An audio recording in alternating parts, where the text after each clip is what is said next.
The countdown has begun. In less than 48 hours, Donald Trump and Xi Jinping will meet. It's being called a high-stakes summit, one that could reshape global trade and power dynamics. The United States and China are looking to reset trade ties. The goal is to finalize a framework to ease tariff tensions and stabilize the world's most important economic relationship. But ahead of this meeting, both sides are already on edge, and their tone is turning combative. China is talking tough with the United States. The latest statement came from Chinese Premier Li Qiang. He was speaking in Kuala Lumpur at the ASEAN summit.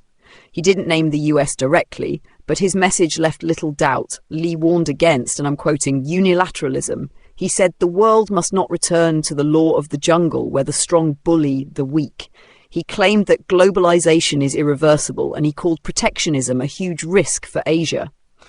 Now, coming from China, that's a bit rich. It's like the pot calling the kettle black. Beijing has long bent the rules of global trade to its advantage. It's hardly a champion of fair play or a rules-based order. But we know why China is saying what it is. It's a direct jab at Trump's trade policies, his tariffs and tech restrictions. China has survived the short-term pain, but over the long haul, those tariffs could cut deep into its export-driven economy. So Beijing is pulling every lever of influence it has, and that includes military signaling. Yesterday, tensions spiked in the South China Sea. Within just 1 hour, an American fighter jet and a helicopter crashed while operating from the same aircraft carrier. Officials called it a routine operation, but the timing couldn't have been worse. President Donald Trump is touring Asia, and China wasted no time firing back. Beijing issued a strongly worded statement criticizing US deployments in the South China Sea. It called them, and I'm quoting again, the root cause of instability. Here's what the statement said, open quote, China has noted the relevant reports. Should the US request assistance, China is willing to provide necessary support from a humanitarian perspective.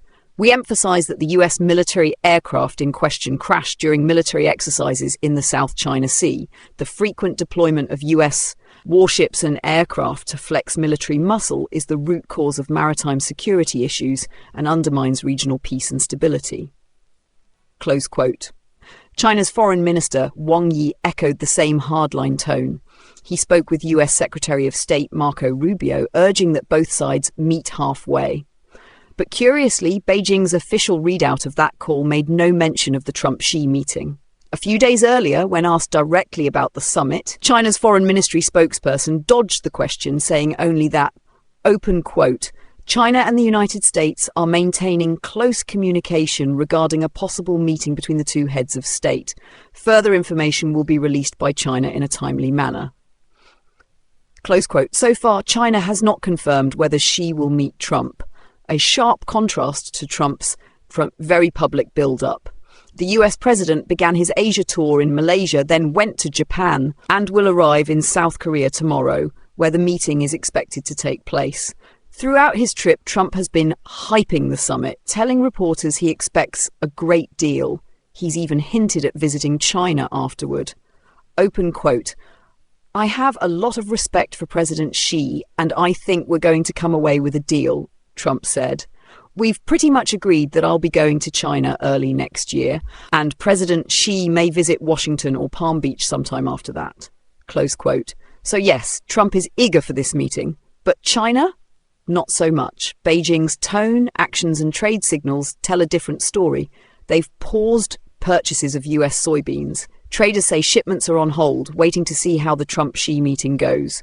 Sure, this hurts American farmers, but it's also painful for China. Their soybean crushers are losing around $25 per ton processed. So why take that loss? To pressure Washington, to show Trump that China can play hardball too.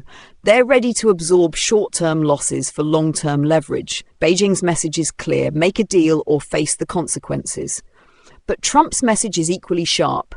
China needs the US more than we need China. The next 48 hours could decide the tone of US-China relations for years to come. Cooperation or confrontation, handshake or stalemate. And if history has taught us anything, when these two superpowers sit across the table, the whole world listens and holds its breath. If you're following this story, like, share and subscribe. because what happens next might just shape the global future.